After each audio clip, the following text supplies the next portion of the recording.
3 सितंबर 2025। पहला पाठ कलोसियों के नाम संत पौलुस का पत्र, अध्याय 1, पद संख्याएं 1 से 8।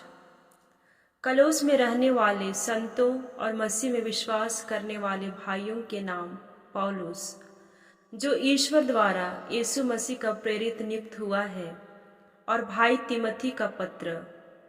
हमारा पिता ईश्वर और प्रभु यीशु मसीह आप लोगों को अनुग्रह तथा शांति प्रदान करे। मैंने यीशु मसीह में आप लोगों के विश्वास और सभी विश्वासियों के प्रति आपके भातृ प्रेम के विषय में सुना है। इसलिए मैं आप लोगों के कारण हमारे प्रभु यीशु मसीह के पिता को निरंतर धन्यवाद देता और अपनी प्रार्थनाओं में आपका स्मरण करता रहता हूँ। आपका विश्वास और भातृ प्रेम उस आशा पर आधारित है जो स्वर्ग में आपके लिए सुरक्षित है, और जिसके विषय में आपने तब सुना जब सच्चे सुसमाचार का संदेश आपके पास पहुंचा। यह समस्त संसार में फलता और बढ़ता जा रहा है। आप लोगों के यहाँ उस दिन से फलता और बढ़ता जा रहा है जिस दिन आपने ईश्वर के अनुग्रह के विषय में सुना और उसका मर्म समझा है। आपको हमारे प्रिय सहयोगी एफ्रास से इसकी शिक्षा मिली है। एफ्रास हमारे प्रतिनिधि के रूप में मसीह का विश्वासी सेवक है, और उसी ने हमें बताया कि आत्मा ने आप लोगों में कितना प्रेम उत्पन्न किया है। प्रभु की वाणी।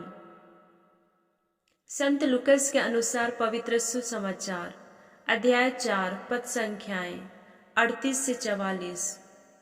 यीशु सभागृह से निकलकर सिमोन के घर गए। सिमोन की सास तेज बुखार में पड़ी हुई थी, और लोगों ने उसके लिए उनसे प्रार्थना की।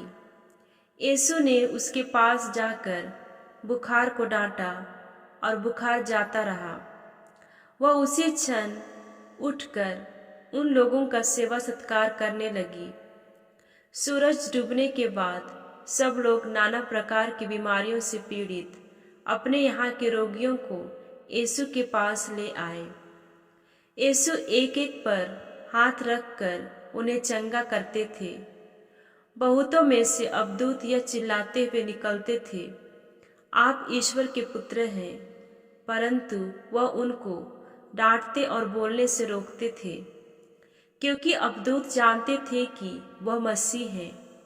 यीशु प्रातःकाल घर से निकलकर किसी एकांत स्थान में चले गए। लोग उनको खोजते खोजते उनके पास आए और अनुरोध करने लगे कि वह उनको छोड़कर नहीं जाए।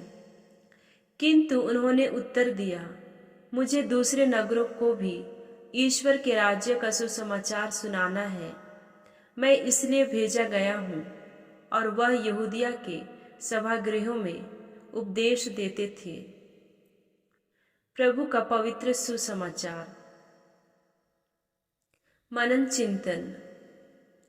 लूकस अध्याय 4, पद संख्याएं 38 से 44 से लिए हुए आज के सुसमाचार में हम प्रभु यीशु द्वारा ईश्वर के राज्य की घोषणा और उसके चिन्हों को देखते हैं।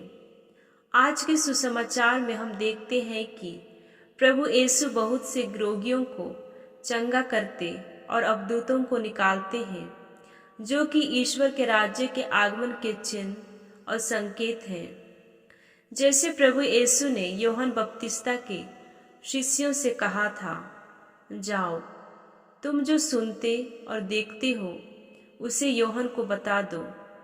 अंधे देखते हैं, लंगड़े चलते हैं, कोढ़ी शुद्ध किए जाते हैं, बहरे सुनते हैं, मुर्दे जिलाए जाते हैं, दरिद्रों को सुसमाचार सुनाया जाता है, और धन्य है वह जिसका विश्वास मुझ पर से नहीं उठता। आज भी प्रभु के नाम पर ये चिन्ह और चमत्कार किए जाते हैं, लेकिन प्रभु के समय के लोगों के समान ही लोग प्रभु में विश्वास नहीं करते, बल्कि चिन्ह और चमत्कार की खोज में लगे रहते हैं। चमत्कार तो केवल प्रभु यीशु में विश्वास करने और उनके शिष्य बनने के लिए एक माध्यम है। हम अभी भी चिन्ह और चमत्कार की खोज में हैं, या हम शिष्य बनकर प्रभु के सुसमाचार का प्रचार कर रहे हैं।